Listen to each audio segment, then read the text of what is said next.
Assalamualaikum, ketemu lagi di Yuk Belajar Nama Ilmiah. Teman-teman, hari ini saya akan buka lagi hasil tanam pucuk saya yang sudah berumur 1 bulan.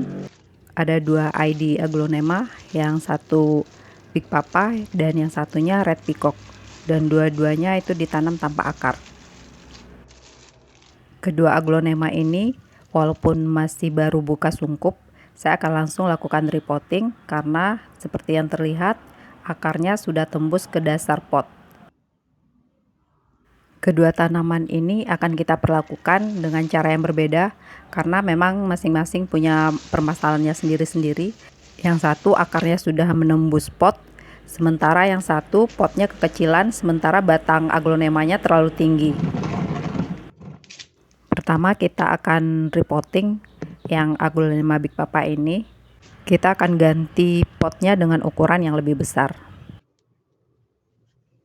Nah teman-teman, inilah kelebihannya kalau kita menanam atau potong pucuk yang tanaman masih sehat. Selain tanamannya cepat pulih, akarnya juga cepat keluar.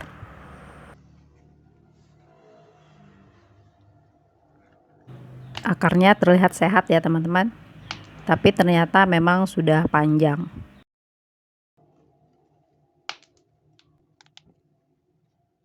Nah, pot yang ini ternyata memang lebih cocok, lebih sesuai dengan ukuran akar dan juga tinggi tanamannya. Untuk media lamanya saya memang ikut sertakan, selain untuk mencegah si tanamannya stres, juga medianya itu masih baru, masih berumur 1 bulan. Jadi sayang kalau harus kita ganti. Kalau proses penanamannya itu sudah teman-teman juga pasti sudah paham, standar lah. Dasarnya saya selalu beri arang dan media tanamnya itu adalah media tanam yang saya buat sebelumnya. Karena batang tanaman ini tinggi, saya memberi medianya itu lebih penuh agar selain untuk menyangga si batangnya, juga nanti kan pada saat penyiraman si medianya akan susut.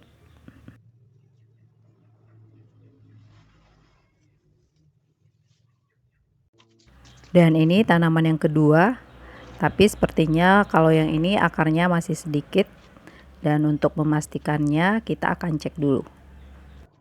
Tapi saya yakin pasti sudah ada akar karena pucuk barunya itu sudah muncul.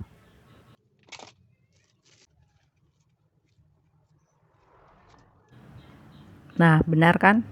Akarnya sudah ada, tapi memang tidak sepanjang akar yang aglonema Big Papa tadi.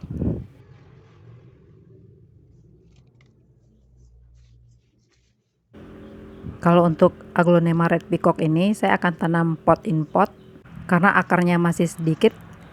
Kita harus fokus dulu menumbuhkan akarnya, jadi gunakan pot yang kecil dan kemudian kita taruh di pot yang lebih ukurannya besar. Fungsinya nanti itu untuk menyangga si batangnya. Kalau kita hanya gunakan pot yang kecil ini, nanti dia mudah doyong. Karena itu supaya si batangnya ini tidak mudah rebah, kita taruh dia di pot yang lebih besar dan lebih tinggi sehingga sesuai dengan ukuran tinggi si tanamannya juga. Kalau buat saya ini adalah salah satu keasikannya beraglonema teman-teman. Setiap tanaman yang kita rawat itu punya keistimewaan dan permasalahannya sendiri-sendiri, dan itu membuat kita menjadi lebih kreatif untuk mencari cara atau solusi untuk membuat mereka tetap bisa bertahan hidup. Metode pot in pot ini sebelumnya induk yang aglonema Red Peacock ini dulu saya beli itu sama penjualnya ditanam di polybag. Karena takut tanamannya stres pada saat repotting kalau dibongkar polybagnya, akhirnya saya tanam dengan polybagnya di dalam pot. Dan itu prinsipnya sama dengan pot in pot ini. Seperti ini teman-teman, nanti setelah minimal 1 daun barunya muncul, kita akan bongkar lagi untuk melepas pot yang kecil di dalam itu. Dan setelah itu baru untuk seterusnya kita akan gunakan pot yang di luar ini. Jangan lupa lakukan penyiraman agar si tanamannya segar kembali.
Sekarang aglonemanya sudah segar-segar kembali. Teman-teman, sampai di sini dulu untuk video kali ini. Semoga videonya bermanfaat dan saksikan terus video-video berikutnya ya. Dah.